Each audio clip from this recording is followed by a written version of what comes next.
नमस्कार इंडियंस, अपना इंडिया में आपका बहुत बहुत स्वागत। मैं हूं देवेंद्र पटेल, अपना इंडिया से। आज हम आपसे बात कर रहे हैं ज्योति मौर्य के समझौते पर। आज हम आपसे बात करेंगे बीना मानवी के द्वारा जो समझौता का ऐलान किया गया था ज्योति मौर्य और आलोक मौर्य के बीच में, कोई दोष नहीं है, उस पर हम आपसे चर्चा करेंगे। और हम आपसे विशेष वार्ता करेंगे मनीष दुबे और तनु पाराशर की। दोस्तों, ज्योति मौर्य आलोक मौर्य के बीच में जो विवाद हुआ, वह विवाद नया नहीं था बल्कि पुराना विवाद था। 2019 से इनके पारिवारिक मामले में डिस्प्यूट हुआ।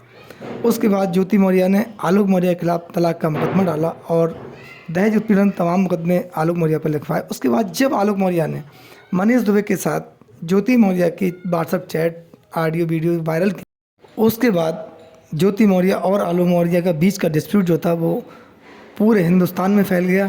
यानी कि एक प्रकार सनसनीखेज मामला बन गया, क्योंकि आलोक मौर्य ने ज्योति मौर्य पर जो आरोप लगाए थे उसके साथ में भ्रष्टाचार, अवैध धन वसूली के भी आरोप लगाए थे।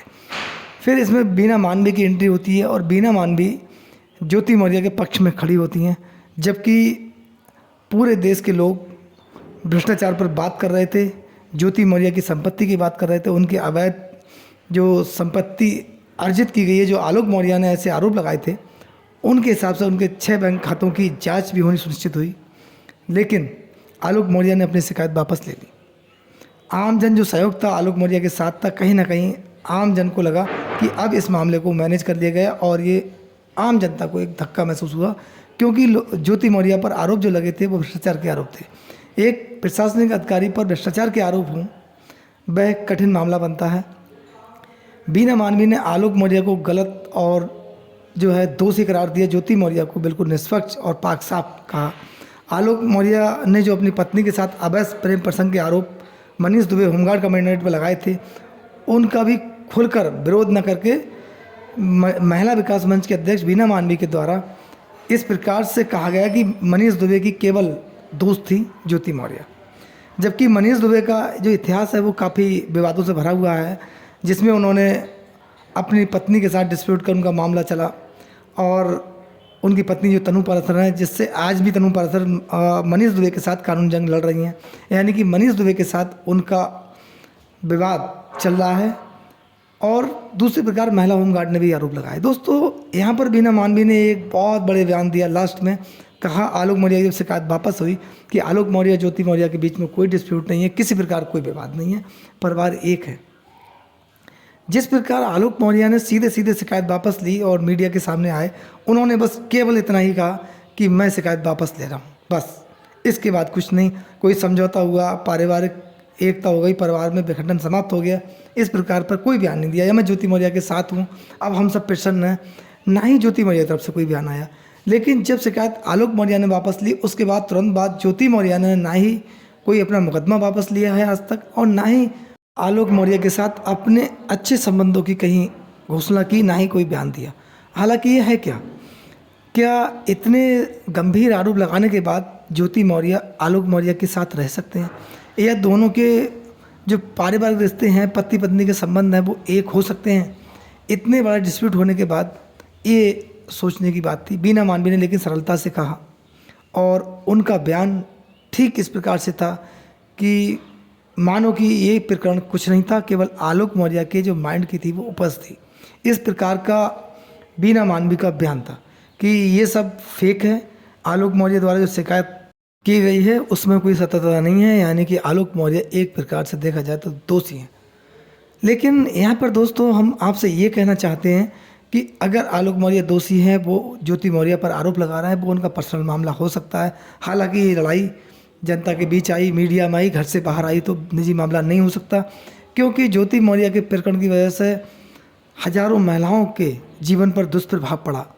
वो आपने देखा, उनकी पीड़ा सुनी। लेकिन मनीष दुबे के साथ नाम जुड़ना ज्योति मौर्य का और मनीष दुबे पर ही आरोप लगाना, जबकि मनीष दुबे पर उनकी पत्नी ने तमाम आरोप लगाए, महिला होमगार्ड ने लगाए, तमाम लोगों ने आरोप लगाए। उनका एक प्रकार से जो इतिहास है वो आरोप और प्रत्यारोप से भरा हुआ है, जिस पर जांच हुई, मनीष दुबे दोषी भी पाए गए। लेकिन मनीष दुबे के खिलाफ आज तक किसी प्रकार कोई एक्शन नहीं हुआ। हालांकि इस प्रश्न का जवाब देश की आम जनता चाहती है, क्योंकि उसे प्रश्न का जवाब मिलना चाहिए। क्योंकि अगर मनीष दुबे दोषी थे तब उन पर कार्रवाई क्यों नहीं हुई? अगर मनीष दुबे निर्दोष थे तो जांच अधिकारी ने क्या जांच जो थी वो गलत की, या महिला होमगार्ड के जो बयान थे वो गलत थे? ठीक इसी प्रकार से ज्योति मौर्य, आलोक मौर्य का जो मैटर था उसमें सत्यता देश की जनता के सामने आना चाहिए। अगर आलोक मौर्य ने वास्तविकता के आधार पर, सत्यता के आधार पर शिकायत नहीं की थी, असत्यता के आधार पर शिकायत की थी, झूठी शिकायत की थी, तब आलोक मौर्य के खिलाफ एक्शन क्यों नहीं हुआ? होना चाहिए। अगर किसी साफ सुथरे स्वच्छ अधिकारी और कर्मठ अधिकारी के खिलाफ अगर कोई झूठी शिकायत करे तो उसके खिलाफ कार्रवाई होनी चाहिए थी। ठीक इसी प्रकार से अगर ज्योति मौर्य वास्तविकता में दोषी थीं, उन पर जो भ्रष्टाचार के आरोप लगे थे और तमाम जो आरोप आलोक मौर्य ने लगाए थे उनमें सत्यता पाई जाती तो ज्योति मौर्य के खिलाफ स्वतः कार्रवाई होनी चाहिए थी और स्वतः शासन और प्रशासन को जांच करानी चाहिए थी, और जांच निष्पक्ष रूप से होने के पश्चात जो भी दोषी उसके खिलाफ कार्रवाई होना स्वाभाविक था। लेकिन इसमें प्रशासन के द्वारा किसी प्रकार की कोई प्रतिक्रिया नहीं आना, या ज्योति मौर्य या फिर आलोक मौर्य पर कोई कार्रवाई न करना, मनीष दुबे पर कोई कार्रवाई न होना, ये कहीं ना कहीं सवालों के घेरे में है। लोग इसका जवाब चाहते हैं, देश की आम जनता जवाब चाहती है, वो क्यों नहीं मिल पाया ये जानना जरूरी है। दूसरी बात इसमें मैंने आपसे कही थी तनु पाराशर और मनीष दुबे की।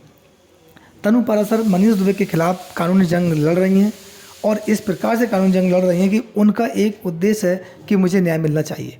जो उन्होंने मनीष दुबे पर आरोप लगाए हैं वो उन्होंने अपनी शादी से पूर्व अन्य 2 महिलाओं के साथ उन्होंने विवाह कर चुके थे, उसका आरोप लगाया। दूसरा, घरेलू हिंसा, महिला उत्पीड़न, तमाम ऐसे आरोप मनीष दुबे पर लगाए हैं जिनकी कानूनी जंग तनु पाराशर लखनऊ में लड़ रही हैं, और उन्हें कानूनी प्रक्रिया का पालन करते हुए अपनी कानूनी जंग लड़ने का अधिकार भी प्राप्त है जिसका वह निर्वहन कर रही है। लेकिन यहाँ पर यह है, एक महिला कहीं ना कहीं अपना एक लंबा वक्त कानूनी प्रक्रिया के तहत खपा देती है और उसको न्याय मिले, लेकिन वो न्याय त्वरित ना हो, देर से मिले, समय रहते ना मिले, तो वो न्याय जो होता है वो अर्थहीन रह जाता है, जिसकी पीड़ा तनु पाराशर स्वयं महसूस भी कर सकती हैं और वो कर रही होंगी। उनकी पीड़ा को समझना भी बहुत ज़रूरी है।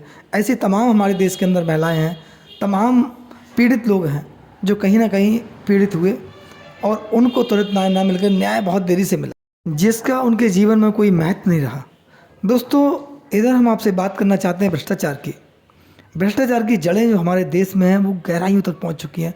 भ्रष्टाचार एक प्रकार से देखा जाए देश की नींव को खोखला करने का काम कर रहा है, जिससे आम जन भी प्रभावित होता है। कई ऐसे मामले हुए हैं, प्रकरण हुए हैं जिनमें भ्रष्टाचार के चलते लोग हुए हैं, कहीं ना कहीं उन्हें परेशानियों का सामना करना पड़ा है। छोटे छोटे बहुत प्रकरण होते हैं, आप तहसील स्तर पर देखिए, ब्लॉक स्तर पर देखिए, तमाम और भी मामले स्वास्थ्य विभाग में देखिए, जहाँ की भ्रष्टाचार के मामले शिक्षा विभाग में देखिए, तमाम ऐसे विभाग हैं जिनमें भ्रष्टाचार के मामले जो हैं छोटे छोटे स्तर पर उजागर होते हुए दिखाई देंगे। यानी कि बिना रिश्वत के कुछ काम नहीं हो पाते हैं। आदमी को अपने वैध काम कराने के लिए भी रिश्वत देनी पड़ती है।